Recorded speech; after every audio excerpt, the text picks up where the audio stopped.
So this is going to be my basic palette. Some colours are there from a previous painting and I want to leave them there because they'll probably be useful for my next. It's a stay wet palette when I put in the pad, so I don't need to worry about them drying out. I've got the same layout I usually have. Over here I have my blues and watercolours. So here I've got ultramarine blue and cerulean blue, which I'm going to use for the sky. There's a little bit of phthalo blue, which I will use. It brightens up the sky. These are two turquoise colours, a darker and a lighter, which I use for my seascapes, and I won't be using them in this probably, but I may put a touch of them in. Over here I have dioxazine purple, which is a very strong staining purple, and a little of it goes a long way, but it's very useful in making darks, combined with the ultramarine blue and raw umber, which I have over here. This is alizarin crimson. I have an orange there, straight orange, already mixed, a cad orange, and a cad red there, light, so that I can have a brighter red and a darker red if I want to. Over here I've got a cad yellow light, which I'll use sparingly for the flowers. It won't be going into the grasses at all. A little bit of that will be going in to make up that sage bush as well. Here I have Naples yellow. A lot of that will be going into the grasses, and yellow ochre, which will also help with the grasses. This one's a raw sienna and a transparent red oxide. I usually only have one out. I had that left over from something else, and I'm just leaving it there, and almost certainly won't use that, but although I may use it in the foreground because it's slightly different colour than this raw sienna, burnt sienna. We'll see how we go. And that was the raw umber. And here I've got a pile of white and toning grey, which I don't think we'll get a look in. It's just sitting there from a previous project as well. I don't like to be wasteful, and in between filming for you I'm doing a lot of painting, so I just clean off the palette, the ones I want to clean off, and leave ones that are still usable there. I'll be using a palette knife for mixing and for also putting paint on the canvas, and smaller brushes for this in some areas, and then larger brushes. They're all going to be flat brushes. I enjoy working with flat brushes and prefer them to round, but you can use whatever you have. So now it's time to sketch up. You can see it better. So there's my thumbnail just sitting there, and this will be the canvas I'm working on. Unfortunately, you won't be able to see my palette all the time because I don't have a camera set up that will allow me to do that. If I ever get enough support on Patreon, then I'll probably invest in doing a two-camera point of view, but at the moment I just can't do it. I don't have the equipment and I don't have the time. So let's just start with what I've got, and what I'm going to do to start off with is just block in those main shapes. I'm going to use a medium-sized brush, and I'm just going to use a bit of a little bit of purple. It's dioxazine purple. You see how strong it is. And I'm going to mix it with a slight amount of ultramarine there to knock it back a bit. I just want a very weak, washy amount. So dioxazine purple and ultramarine blue. Now I'm just going to draw in those main shapes. So I'm going to, that's where I'm going to come across there.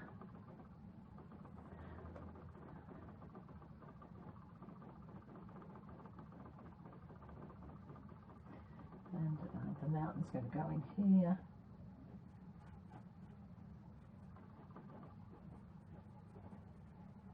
And that's really all just to get the main shape. I'm going to actually just put a tiny bit of white on there to block in the main shape of the mountain because I don't want to get it too dark with that purple. Saving the purple for the dark value areas. That's just to get me started there. Then I'll go back to the purple for this area here.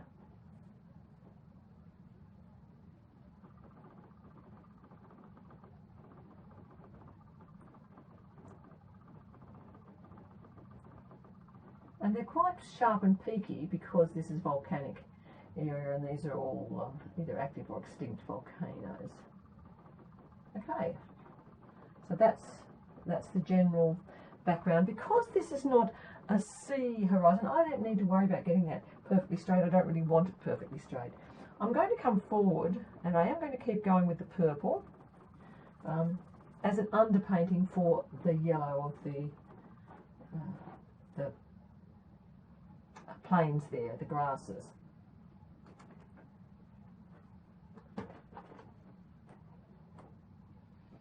So the grasses are orange and yellow, so I'm doing a bluey sort of purple underpainting there. So I'm putting in a bit more of that blue, ultramarine blue into the purple, and just going to come forward there, underpainting the whole thing, but not worrying too much that it's perfectly underpainted. Now there's some bushes coming down here, and I'm just blocking those in sort of the kind of shapes I want on those. I'm blocking in, here's the third, so third and a third, third and a third. That's the golden third, and that's where I'm going to put in that big shrub. And it's probably not going to be as big as in the photo, take up as much space, but that's okay. I've just noticed here I've got it too far under the mountain, so what's going to happen? So I'm just going to shift the mountain slightly over there. And that will end up being sky again, so I'm going to give that a little bit of a washout and lift it out with there, so that this shrub is not straight in front of the mountain. And in fact, I'll bring that side out a bit more just to remind me I want to take that out, and it'll be flatter off there and more coming over that way. So that's just the shrub there. Then in the foreground, I'm really, it's almost a reddy colour with a lot of the flowers and the grasses in there, and greens as well. So I'm going to give it a bit of this sienna as a bit of a wash in for where my redder areas are going to be.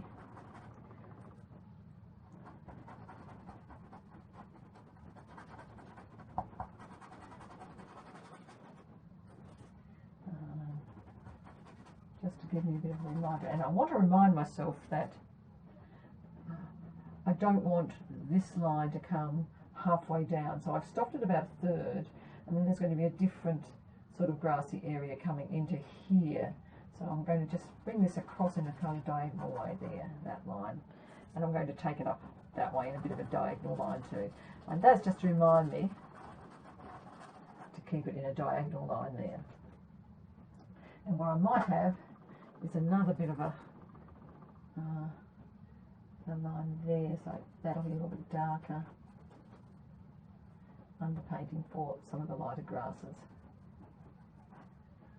So that's just my block in to remind me what I'm doing on the painting, and already we can see the painting, the upper structure, skeleton for that upper structure coming in. Of course, I'll probably add in a few little, a few more shrubby bits on the horizon there. And remember, I've got that little house over there, and I'm going to just block that in, put a little bit of white into my purple, just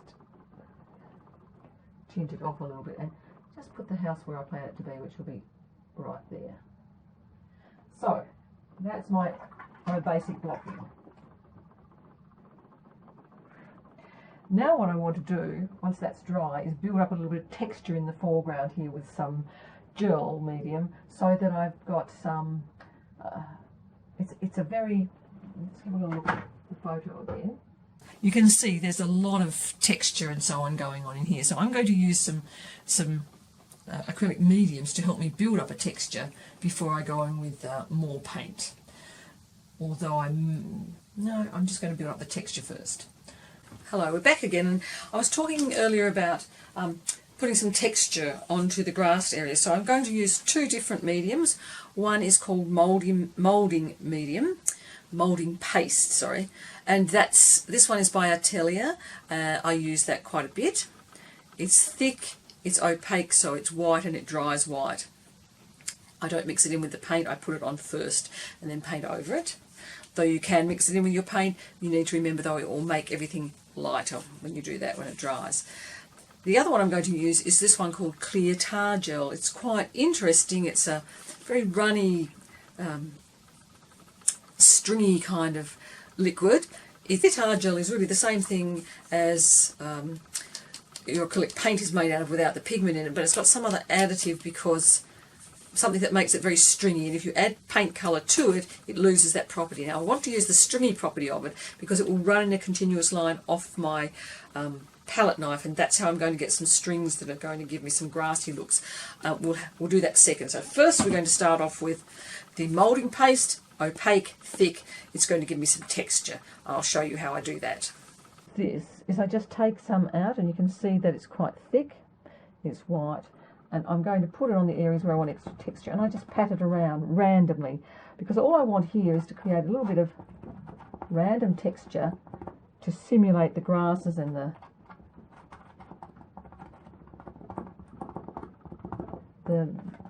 flower stems and so on that's underneath here. So I can do whatever I like with it to get that texture. Here I could put it on and draw up and down through it like so, and that'll give me one sort of texture. I'm going to actually do that over here on this bush. Going to put quite a lot on there, spread it around, and then I'm going to draw some kind of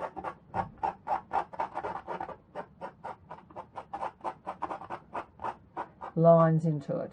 Over here I'm putting it on and just pat, pat, pat. One direction, pat, pat, pat in the other, and I get quite a different and non-uniform amount of texture on there. You can do all sorts of textures. These are little ones. I might do a few little grasses growing up through that as well. Pat, pat, pat all the way up here.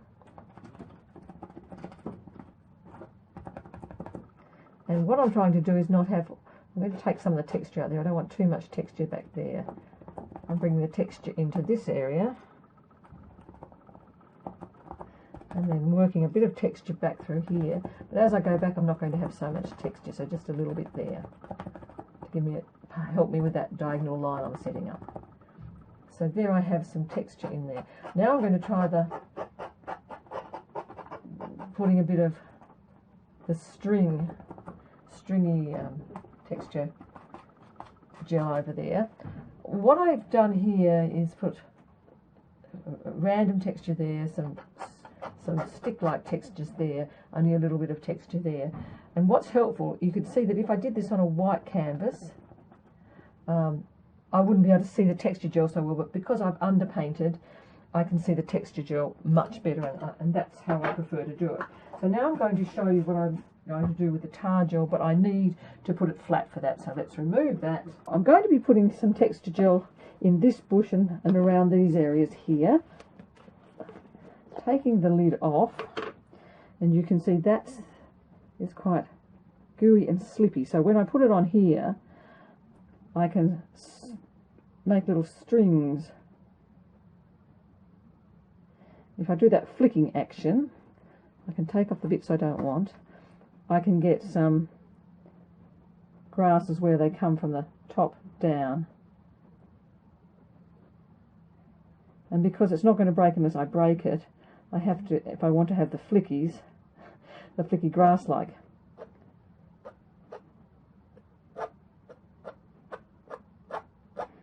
I can also do this with it, but what I want is to get the string-like effect, and you can see, I don't know whether you can see or not, but here it's made a little loop, so I'm just breaking that loop because I don't want it to loop at the top of the grasses. So you can play with it after you've got it on there, and if I start adding in too much of a tint of any sort, I'm going to get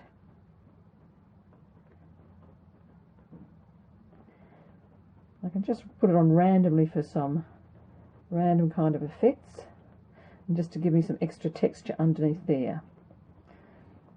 If I don't like how it's performing, I can just scrape back into it like so and change some of the ways it's gone on.